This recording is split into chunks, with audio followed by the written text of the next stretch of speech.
Nous sommes en haute période agricole, donc de récolte des cultures, mais également de préparation de l'automne, hein, que ce soit dans le secteur viticole, culture de fruits et légumes, préparation du sol. Et pour cela, des ressortissants marocains sont recrutés en France en qualité d'ouvriers agricoles, ouvriers viticoles, ouvriers en qualité de production bovin, production laitière et autres. On sait tous qu'aujourd'hui, les entreprises françaises recrutent beaucoup de main-d'œuvre étrangère, particulièrement venant du Maroc, pour cultiver et entretenir les terres agricoles. Donc ça, je le rappelle aux personnes qui voudraient restreindre l'immigration ou créer une quelconque problématique par rapport aux procédures. La question donc aujourd'hui, c'est de parler de la procédure d'introduction. Quand on parle de faire venir, donc les gens me disent oui, j'aimerais faire venir des saisonniers du Maroc, donc en général en contrat saisonnier, ou des salariés en CDI. C'est ce qu'on appelle dans le jargon juridique la procédure d'introduction de main-d'œuvre étrangère. Particulièrement pour le Maroc, c'est une procédure qui est spécifique parce que le Maroc est beaucoup sollicité, donc l'OFII de Casablanca, qui a finalement ce monopole, est beaucoup sollicité et donc les procédures sont très longues. Premier conseil, c'est de s'y prendre suffisamment tôt. Aujourd'hui, quand les clients m'appellent, je leur dis, prenez-vous-y, 6 mois à l'avance, oui, 6 mois avant la date prévisionnelle du recrutement. Parce qu'il faut d'abord demander l'autorisation de travail. Avec l'autorisation de travail, donc, justifier des qualifications professionnelles de votre futurs salariés, justifier également de la régularité de l'entreprise au niveau des cotisations sociales, au niveau du travail également, du respect de la réglementation du travail des étrangers en France. Des fois, présenter des documents quant à la rentabilité de l'entreprise, quant à la capacité de recrutement, les garanties sur l'hébergement, ce sont des documents qui ne sont pas obligatoires, mais quelquefois qu'on va produire pour renforcer le dossier. Donc, d'abord, demander l'autorisation de travail. Ensuite, la phase du visa qui est tout aussi compliquée. Parce que beaucoup de personnes pensent que dès qu'on a l'autorisation de travail, c'est facile de faire venir des Marocains, que ce soit saisonniers ou CDI. Pas du tout. Ça peut être bloqué par le consulat de France qui va revérifier beaucoup de choses. Donc, il va revérifier donc déjà la crédibilité de l'entreprise parce qu'il y a beaucoup de fraude, bien entendu.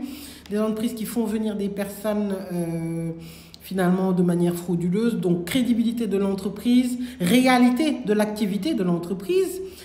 Si c'est une entreprise prestataire de services agricoles, les marchés, les devis effectués. Si c'est une entreprise qui cultive donc viticole ou agricole ou culture de légumes, élevage de bovins et autres. Donc, vérifier la réalité de l'activité. Vérifier aussi la qualification professionnelle du salarié, l'immatriculation au niveau de la sécurité sociale au Maroc. Maintenant, c'est obligatoire. Le casier judiciaire du futur salarié ou saisonnier et d'autres demandes. Donc, bien sûr, l'hébergement fait partie des documents qui sont demandés parce qu'il y a malheureusement des marchands de sommeil. Il y a eu beaucoup d'enquêtes policières hein, et d'arrestations, de gestion de chefs d'entreprise qui finalement ne donnaient pas des conditions correctes. En tout cas, les saisonniers n'étaient pas correctement hébergés sur le territoire français. Donc, ce sont des éléments très, très importants à présenter. L'autre difficulté, c'est par rapport au rendez-vous à l'OFII de Casablanca. C'est problématique parce que je ne défends pas l'OFII, mais l'OFII est débordé. En fait, donc, il faut insister, voire se déplacer. Je me déplace très souvent pour représenter des clients à l'OFII de Casablanca pour voir où on est la demande de rendez-vous, relancer tout le temps, voir s'il manque des pièces, parce qu'effectivement, c'est le parcours du combattant pour un rendez-vous. Beaucoup de personnes me contactent parce qu'ils ont des problèmes de rendez-vous. Donc, déjà, il faut que le dossier soit solide. Hein. La première des choses, remplir toutes les conditions, avoir l'autorisation de travail. L'autorisation est transmise par l'administration à l'OFII, donc ce n'est pas à vous de déposer l'autorisation, mais c'est l'OFII qui reçoit l'autorisation de la plateforme de main-d'œuvre étrangère et après qui doit convoquer le salarié en passant par l'employeur. Donc, surveillance de vos mails, relance et en cas d'absence, saisine de notre cabinet pour qu'on puisse intervenir à l'Office de Casablanca. Donc, c'est une procédure aujourd'hui très sollicitée, le recrutement de main-d'œuvre agricole.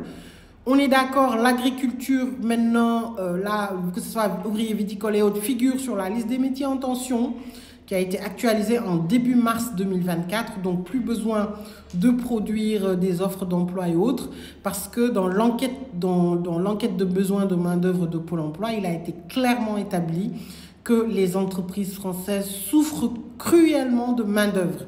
Que sur Pôle emploi, il n'y a pas de réponse aux candidatures et que même s'il y a des réponses aux candidatures, il y a très souvent des abandons de postes.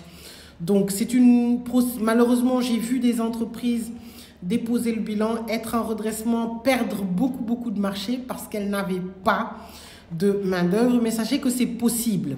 Et si vous faites l'objet de refus de visa saisonnier marocain ou salarié marocain, vous êtes sûr que vous remplissez toutes les conditions. Sachez qu'il y a des voies de recours qui vous sont ouvertes, donc des voies de recours qui vont vous permettre d'exercer votre droit devant le tribunal administratif de Nantes. D'abord devant la commission des recours, puis devant le tribunal administratif de Nantes. Et j'obtiens très souvent des annulations que je publie sur mes réseaux sociaux de refus de visa salarié ou saisonnier marocain avec injonction de délivrance. Finalement, les visas sont délivrés. Ça prend du temps, ça peut prendre 8, 9, voire même 12 mois, les recours devant le tribunal administratif, entre la commission et la décision finale du tribunal administratif, mais ça vaut le coup si vous voulez vraiment recruter, si vous avez vraiment besoin de cette main-d'œuvre. Vous devez être patient, constituer un dossier solide et faire valoir vos droits sur le territoire français.